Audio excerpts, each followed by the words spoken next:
لا بص سيبك بقى من الدرس وسيبك من الشرح، وعايزك تقول لي ايه رايك في البدله اللي انا لابسها. عريس يا جدعان، انفع ظابط. بيقول لك ايه بقى، لو عايز تاخد افضل اداء من اي صانع محتوى شجعه. يعني اللايك او الكومنت اللي ما بياخدش منك تقريبا ثانيه ده، عايز اقول لك بيفرق كتير جدا. وبقول لك ايه، حاجه مهمه جدا، الاسبوع ده عندنا شويه فيديوهات كتيره جدا زي ما طلبت منك، عايزك تركز معايا بقى علشان ربنا يكرمنا. المهم جاي لك وجايب لك معايا ديزاين بالنكهه المصريه زي ما انت ما شايف كده، شبه الحاجات اللي انت بتشوفها دايما في التلفزيون او في الشوارع او على اليوتيوب. انا عارف ان انت بتحب اللمسه دي. بص الدرس ده مليان تريكات، والله انا شخصيا كنت مستمتع جدا وانا شغال عليه، فمش عايزك تفوت ثانيه، لان كل ثانيه ان شاء الله هتلاقي فيها حاجه مهمه. فبس يا سيدي، المهم قبل ما اخدك على الشرح عايزك تصلي على النبي، وما تنساش اشتراكك في القناه علشان ما يفوتكش اللي جاي، لان انا وعدتك ان اللي جاي قوي باذن الله. فبس يا سيدي بينا على الشرح. بص خلينا ابدا اقول لك على حاجه مهمه في الدرس ده. انا هديك كام سر او كام تريكايه، لو ركزت فيهم كويس ربنا هيكرمك وهتقدر تعمل بيهم حاجات قويه جدا. ما ركزتش ودماغك اتسوحت معايا في الدرس، يبقى دي حاجه ترجع لك. انت عارف ان انا بحب اقول لك ازاي انا جبت الفكره من الصفر، صح كده؟ بس عايز اقول لك الاهم من ان انا جبت الفكره هو انا بعمل ايه اصلا. انا كاحمد وكجرافيك ديزاينر انا بعمل ايه في اوقات فراغي. تمام، بدخل على موقع زي فريبيك اللي قدامك ده، موضوع سهل جدا. ولو كتبت هنا اي جمله مثلا بيتزا، تمام، هيفتح لك صور بيتزا عادي، ده العادي اللي انت عارفه. تمام، طب شيل كلمه بيتزا وابدا اختار الميد جيرني اللي على الشمال ده، ومعلش شيل كلمه بيتزا تاني وابدا اعمل سيرش. طيب انت عارف انت كده انت بتقول له ايه؟ بتقول له هات لي كل الصور المعموله بالذكاء الاصطناعي. كده انت مش محدد حاجه معينه، لا بيتزا ولا اكلات ولا بتاع. انا كاحمد بفضل قاعد كده في وقت فراغي ابص على الصور الموجوده، بص، وببدا اعمل داونلود لحاجات قويه زي اللي ظاهره قدامك دي. الحاجات دي لو ركزت فيها هتلاقي ان انت في صور معينه لما بتيجي تبص فيها بتحس ان هي اصلا بتحضر في ذهنك فكره. والله انا بكلمك دلوقتي بكل امانه، وده اللي انا بعمله بالظبط. فصوره زي دي احنا ممكن نحط منتج، او ممكن نحط حاجه صيفيه مثلا مشروب، او ممكن نحط اي حاجه وندمجها في الصوره دي بس، فاهمني؟ فانت لما بتيجي تبص الصوره زي دي ايه اللي ممكن يتحط، فبتبدا تحضر بقى الفكره، فبالتالي هتلاقي في ذهنك بدأ يحضر حاجات كتير. فلما بتيجي تنزل وتبص هنا مثلا صورة زي دي، ممكن نحط حاجة واقفة هنا ونحط أشجار ونضيف حاجات ومش عارف ايه، تبقى انت عملت ديزاين ابن لذينه في وقت قليل، فاهم؟ فده مهم جدا في وقت فراغك انك تعمله، لانك انت بتبدأ تخزن افكار وبتخزن تغذية في مخك تساعدك على ان انت تقدر مخك ده بعد كده ينتج لك افكار كتير. فهمتني؟ يا رب تكون فهمتني، لان ضروري لازم تفهم كل كلمه انا قلتها لك. فبس الصوره دي انا لقيتها في وسط السيرش اللي انا وريته لك ده، تمام. فضلت اقلب، والله جبتها من نفس الاختيارات دي، جبت الصوره دي. عارف اول ما جبت الصوره دي ايه اللي حضر في ذهني؟ اول حاجه حضرت في ذهني ان انا ممكن احط موبايل هنا، والموبايل ده ممكن احط جنبه شخص يكون مبسوط مثلا. فبدأت تالت خطوة تحضر في ذهني ان احنا ممكن نتكلم عن الدفع. كان في دماغي ان احنا ممكن نعمل انستا باي او فودافون كاش، ولكن لما لقيت ركز ان كرسي باللون الاصفر ده اداني حضور فكرة فوري. فاهم؟ فالموضوع بيجي كده، ان الصوره هي اللي بتساعدك ان انت تبني فكره عليها، مش ان انت تبقى قاعد كده وهتلاقي 50 فكره بتحضر في ذهنك. بص انا عارف ان انا بتكلم كتير او اتكلمت كتير في الجزئيه دي، فمعذره لو طولت عليك، ولكن والله كل كلمه مهمه. فبس يا سيدي تعال اقول لك بقى عملت ايه. رحت للفوتوشوب عادي، وهنبدا نفتح مقاس 4000 بكسل عرض في 3000 بكسل ارتفاع في ريزوليوشن 300، وهبدا اعمل كرييت بالشكل ده. تمام، ابدا اخد معايا الصوره دي وابتديت اكملها ذكاء اصطناعي. طبعا لو انت مش عندك نسخه الذكاء الاصطناعي هبدا اسيب لك الصوره كامله. فبص الصوره بعد ما كملتها بقت بالشكل ده، ضاف لي كرسي هنا وبدا يكمل لي الحاجات اللي على اليمين، فزي الفل. تمام، في بس جزء ابيض فوق وتحت ده ممكن باداه الكروب تول كده هبدا اصغر معاك المقاس عادي على قد الصوره بالشكل ده. تمام، ابتديت بعدها اروح على ادوبي ستوك وابتديت اكتب موبايل BNG، ودي ميزه ادوبي ستوك، طبعا هو باشتراك. تمام، فابتديت اجيب موبايل يكون المنظور بتاعه مش واقف شويه كده، لا يكون نايم سنه صغيره على ظهره. فابتديت احمل المجموعه دي. بص الصور اللي انا بحملها في وقت فراغي زي ما قلت لك، بحمل حاجات كتير عادي ممكن تنفعني. الحاجات دي ممكن اخدها في شغل الدمج، او اخد التون، او اخد اي حاجه منها. فهمت انا اقصد ايه؟ فبص لما اجي افتح معاك صوره زي دي هتلاقي في اكتر من منظور. لو بصيت على الصوره اللي في النص هتحس ان هي مش واقفه، كانها مريحه من فوق او ساند على حاجه من فوق شويه، صح؟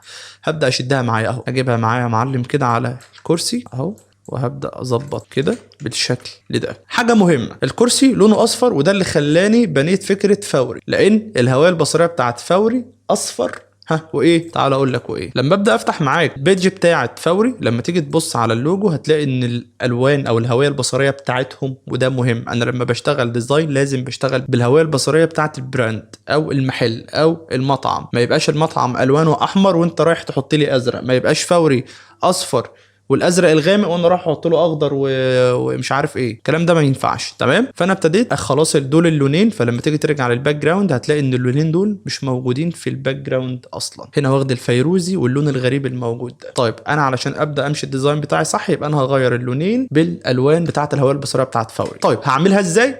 هقف على اللاير بتاعه الباك جراوند وهبدا اجيب اداه الماجيك تول وهبدا كليك هنا في الجزء ده وهروح هنا عند سيلكت هختار سيميلر. هتلاقي ان هو بدا يروح على كل اللون الموجود وفي حاجات هو لسه ما اخدهاش. فانا هثبت 7 على الشيفت وهبدا كليك كليك كليك لحد ما اخد كل اللون هنا، وهنا برضو كليك عشان اخد هنا، وهنا هاكد على ده، وهنا كليك لحد ما اخد كل اللون في الجزء ده. طبعا في حاجات دخلت جوه في الارضيه والكلام ده، ما تشغلش بالك، مالكش دعوه بحاجه. ابدا بس خد كليكات كده لحد ما تاخد اللون كله فل قوي، وابدا اعمل كنترول جي من الكيبورد علشان تاخد كوبي. بعد كده كنترول يو وابدا هات الساتوريشن هنا وابدا اتحرك. بص زود اللون ده شويه اهو، وابدا بص زود كمان شويه اهو، ندي درجه الاصفر بتاعت ايه، بتاعت فوري، وهبدا ادوس اوكي. طيب شايف اللون بقى اللي دخل معايا في مش عارف ايه؟ كل الكلام ده يا باشا سهل خالص اهو.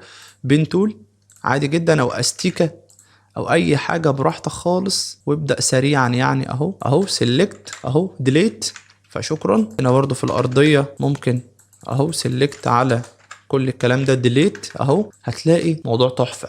طيب لو وقفت على اللاير مره تانية وكنترول يو مره تانية وابتديت تتحرك بالساتوريشن لحد ما اخليه درجه الازرق دي تكون رايحه للازرق شويه الغامق، دوس اوكي كده بقت معانا الوان فوري بكل بساطه وسلاسه. خدناش وقت صح كده؟ الموضوع بسيط. طيب يا سيدي تعالى امسك الموبايل ده وهات الماجيك تول، دوس كليك على السكرين وابدا كنترول جي. ليه؟ علشان تاخد كوبي من الجزء الابيض. ليه برضو؟ علشان نبدا نروح عند البيدج بتاعه فوري. فابتديت اروح على فوتو هنا كده وابتديت انزل لحد لما لقيت صوره بتتكلم عن الدفع او مجمعه الحاجات اللي ممكن تدفع بيها وانت في بيتك. انا شخصيا بتعامل بالطريقه دي عادي، بجدد النت والحاجات دي كلها وانا قاعد.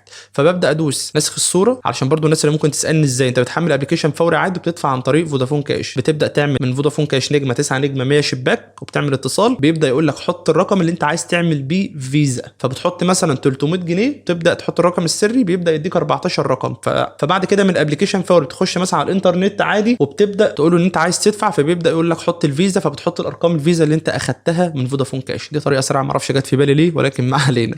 المهم يا سيدي خلاص دوست كليك يمين وخدت الصوره دي نسخ. هبدا اروح على الفوتوشوب وهعمل كنترول في علشان تنزل معايا اهو، ولازم اللاير دي تكون فوق اللاير بتاعت السكرين اللي احنا اخدناها كوبي من شويه. حلو. طيب هبدا اجيب اداه السلكت المربعه وهبدا اخد الجزء ده فقط كوبي وهبدا احذف اللاير اللي تحت منها. تمام. وبعد كده هرجع اقف على اللاير مره تانية اهو وكنترول الت جي. ليه؟ علشان ادخل الكلام ده جوه السكرينه البيضه اللي احنا اخدناها كوبي اهو، وهبدا اكبر شويه. تمام. بعد كده ممكن اعمل زوم وهحذف السهم ده والنقط السوداء شمال ويمين دول، وهبدا اصغر الخدمات دي شويه. تمام. هتحسها فيها بكسله شويه، ممكن تروح فلتر شاربن مور هيبدا يوضح لك الدنيا دي شويه. طيب هنا هبدا احط اللوجو في الجزء اللي فوق ده، فهبدا اروح على جوجل عادي وهكتب لوجو فوري، وبراحتك ممكن تاخد اللوجو انجلش او عربي مش هتفرق، وهبدا اعمل سيف. بعد كده هاخد اللوجو معايا اهو، هبدا اصغره واحطه في الجزء اللي فوق ده. فلك ان تتخيل كميه الجمدان اللي احنا ما اخدناش فيها وقت خالص. كل اللي هنعمله هنبدا نضيف الراجل وهنعمل التايبو بتاعتنا الرايقه، فركز معايا. فبس يا سيدي هبدا اروح معاك هنا الادوبي ستوك مره تانية وهبدا اكتب مان فل دي يعني انا عايز راجل يكون كامل، ما تجيبليش راجل يكون مقصوص. فبص بقى ابتديت انزل لحد لما لقيت الحاج الجميل ده. وعايز اقول لك انا بناء على ايه اخترت صوره الحاج. لو بصيت على وشه هتحس ان الملامح بتاعته ملامح مصريه يا اخي، سبحان الله صح كده. فانا ابتديت علشان انا شغال على اعلام مصري يبقى انا لازم اختار الموديل بتاعي برضو يكون فيه ملامح مصريه، ما تجيبليش موديل صيني برضو، فاهم؟ هتحاول تظبط الموضوع على قد ما تقدر. فبس قمت اعمله داونلود، بس طبعا اخترت له صوره وهو عامل لايك كده اللي هو مبسوط، فاهم؟ وابتديت سيلكت سبجكت، وكل اللي عملته ان انا عملت ماسك بس، ما عملتش حاجه تانية. وابتديت اشده معايا وخليته اول لاير فوق بالشكل ده، وبعد كده اصغر اهو، او ابدا اعكسه. وعايز اقول لك انا عكسته ليه، برضو كل حاجه مهم انك تعرفها، وكل حاجه ما بتبقاش عشوائيه.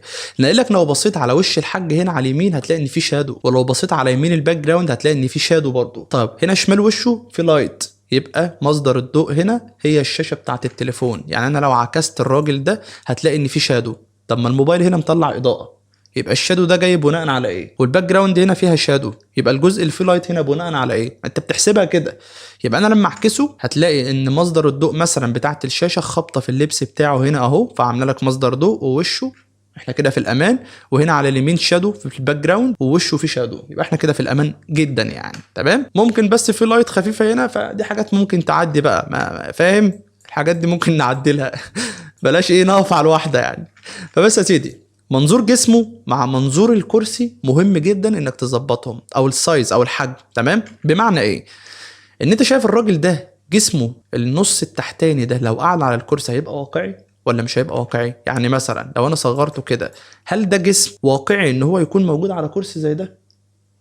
الحجم صغير، الحجم بتاع جسمه صغير. فانا ببدأ اركز، دي جزئيه مهمه والله، يمكن ما شرحتهاش ولا مره قبل كده. انا ببدا اركز على الكرسي وعلى الجزء اللي تحتاني لما يقعد هتبقى واقعيه ازاي، فببدا اظبط السايز بتاع جسمه على حسب القعده.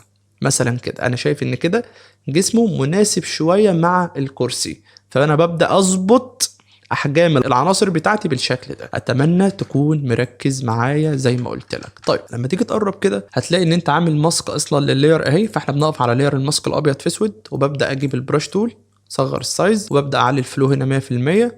تمام. واللون المربع الاسود هنا بيخليني اقدر احذف اي زياده اهو بالشكل ده. طب مثلا وانا شغال وقمت احذف حاجه غصب عني كده، بعمل ايه؟ بدوس اكس، واكس ده بيخلي المربع هنا يكون من اسود لابيض، بيعمل سويتش، وببدا ارجع. بص اهو، دي ميزه الماسك ان هو بتبدا اكس تحذف، واكس تاني بيخليك تظهر لو في حاجه مقصوصه غصب عنك. ايه رايك بقى؟ اهو اكس اهو بحذف، واكس تاني بيخليني لو في حاجه دخلت مني غصب عني شويه جوه ببدا ارجعها اهو. فانت بتبدا تبص على الجسم كله، يعني في حاجه صغيره هنا دي ممكن نجيبها بالماجيك تول اهو سريعا يعني. طيب كده ناقص الشادو بتاعه الراجل. لما تيجي تبص سورس لايت هنا على الشمال، فلما تخبط في الشخص ده هتعمل شادو منعكس كده، يبقى جاي كده بالطول كده.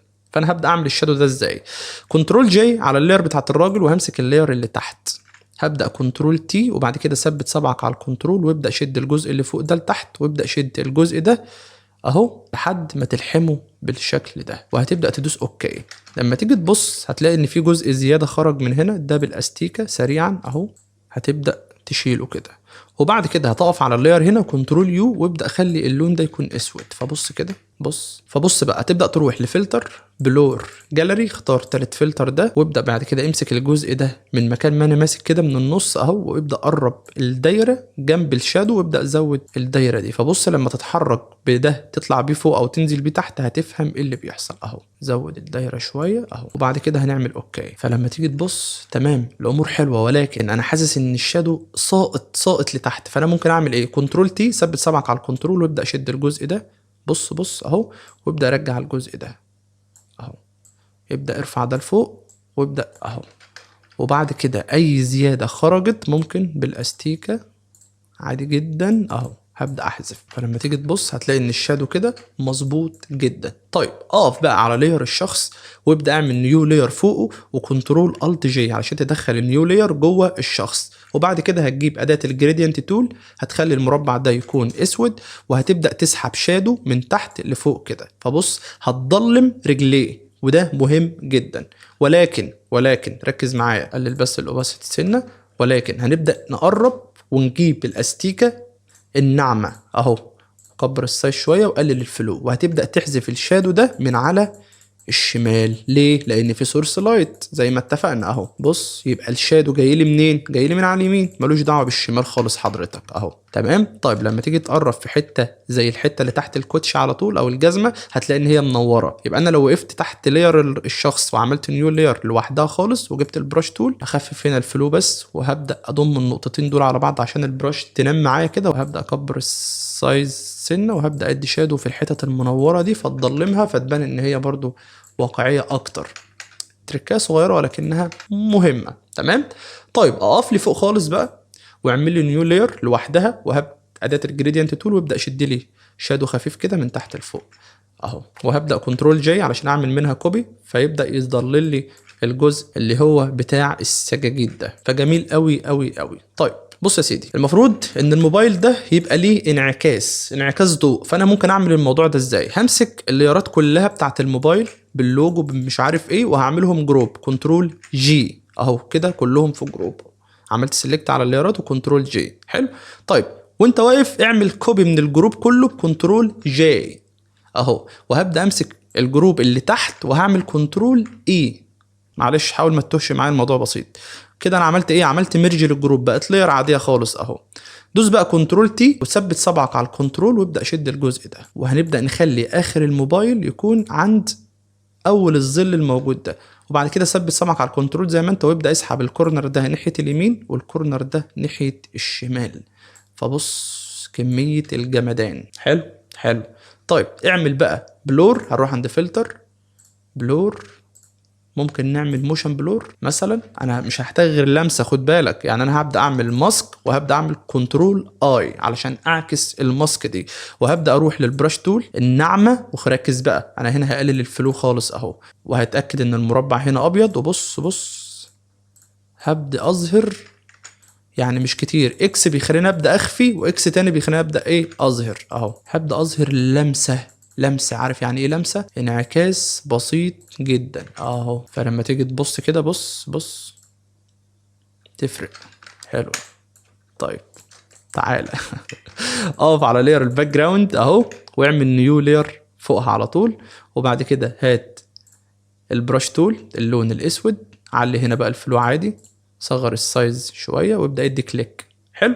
بعد كده كنترول تي وابدا افرد الكليك دي شويه، وكليك يمين هات الورب وابدا شد الجزء اللي انا واقف عليه بالظبط بكليك شمال، ثبت صبعك وانزل بيه لتحت. فبص بص لما بعد كده تيجي تبص على الشادو هتلاقيه عامل ازاي. ابدا حطه تحت الموبايل بس ضمه شويه اهو، وابدا افرده شمال ويمين. فهتلاحظ ان ايه اللي بيحصل؟ في خطوط ظهرت معايا ملهاش اي لازمه خالص، ولا يهمك. اعمل ماسك كنترول اي كده، انت عكست الماسك. هات البراش تول وخلي المربع هنا يكون ابيض، وابدا اظهر الشادو ده خفيف جدا اهو، ولو في حاجه طلعت بره صغر السايز وخلي المربع هنا اسود وابدا اهو. أداة الماسك مهمة لأنها بتخليك تقدر ترجع تحذف وتظهر اللي انت غلطت فيه، بعكس انك بتستخدم الاستيكة فاللي بتحذفه ما بتقدرش انك بعد كده تلعب فيه او تتحرك فيه. ديزاين بسيط رايق بتركات مهمة ما فيهاش اي مشكله. هنا هنيجي لمرحله التايبو، وركز معايا جدا. هبدا اكتب ادفع فواتيرك وانت في مكانك بفونت حمدي V6، وزي ما قلت لك كتير قبل كده فونت حمدي V6 دلوقتي عليه خصم 60%، حاول تلحقه. والفونت معاه مميزات دلوقتي تتعدى 25 جيجا، عباره عن تصميمات PSD ومكاتب فونتات عربي وانجلش 400 فونت منقهم لك بالواحده، ولوجوهات تقدر انك تعدل عليها، وصور قويه جدا جدا. دي الباكج اللي بتوصلك. لك ان تتخيل ان انت يبقى معاك مكتبه زي دي فيها كل احتياجاتك تقريبا، صور قهوه ودليفري وبيتزا وعقارات واسنان وطب ودخان وطيبو عربي، مكتبتين تقدر تعدل عليهم، وحاجات للحج والعمره وحاجات للمدارس، ومنيوهات PSD وكروت شخصيه PSD وفلاير PSD وتصميمات PSD زي ما قلت لك، وفي صور كمان PNG وحاجات للبرفيوم برضو وحاجات للمكسرات. ومش بس كده، انا بديك كمان برنامج زارا بشرح كامل ومفصل ب3 فيديوهات بشرح لك فيهم ازاي تعمل الكلمه 3D على برنامج زارا بالشكل اللي ظهر قدامك ده او باللمعه الموجوده في الكلمه دي، وكمان بديك طريقه الكتابه بالشكل ده وبالشكل ده وبالشكل ده وكمان بالشكل ده. عايز اقول لك ان اسعار الفونتات في العادي سعرها بيتراوح من $200 ل $600، ولكن هنا السعر انا بقدمه سعر رمزي جدا جدا جدا، زائد كمان عليه خصم 60% زي ما قلت لك. فهتلاقي لينك واتساب في الديسكريبشن تحت، دوس عليه هيحولك للواتساب، هتبدا تتواصل معايا وهبدا اقول لك كل المميزات وكل التفاصيل يا صديقي. فبس يا سيدي كده هنبدا خلاص. كلمه فواتيرك هنحط فوقها ادفع بالشكل ده، وهنا بقى التركايه اللي هديها لك. هنا حرف العين لما انت يبقى معاك فونت مثلا بالشكل الجاهز ده وانت عايز تعمل فيه حاجه حلوه، ممكن نعمل ايه؟ انا مثلا حرف العين هنا عايز اغير اللفه دي بشكل تاني، فهبدا اعمل ايه؟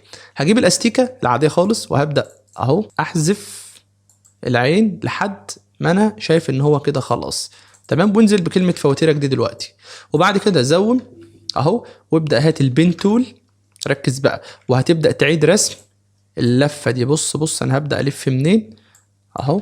بص على حسب بقى، مثلا انا عايز اخليها تبقى كده فيها سحبة، فخلاص اهو هقف عند النقطة الاخيرة واثبت 7 على الالت وهدوس على كليك، وهبدأ اقف عند الجزء اللي هو ده وهبدأ الف. فبص لو ما جاتش معاك يبقى انا هقف من اول هنا كده هلف اهو، وهبدأ ارجع على العين كلها اهو بالشكل ده. يبقى انا وانا واقف على اللاير بتاعت ادفع وعملت كنترول انتر، وبعد كده رحت الادجستمنت لاير واخترت السوليد كولر. فبص ايه رايك؟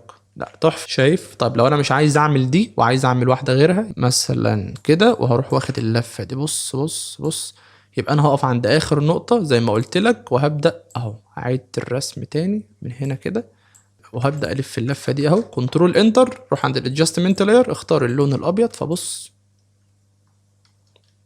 طب صح يعني جامده قوي.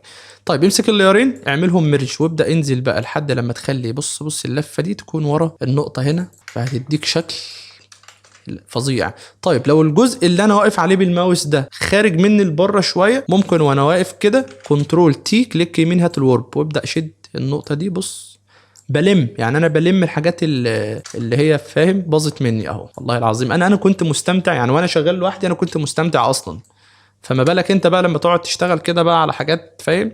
طيب هنا الجزء اللي انا هكتب عليه وانت في مكانك برضو بين تول، مش هستخدم حاجه جاهزه، انا عايزك تعمل كل حاجه بايديك.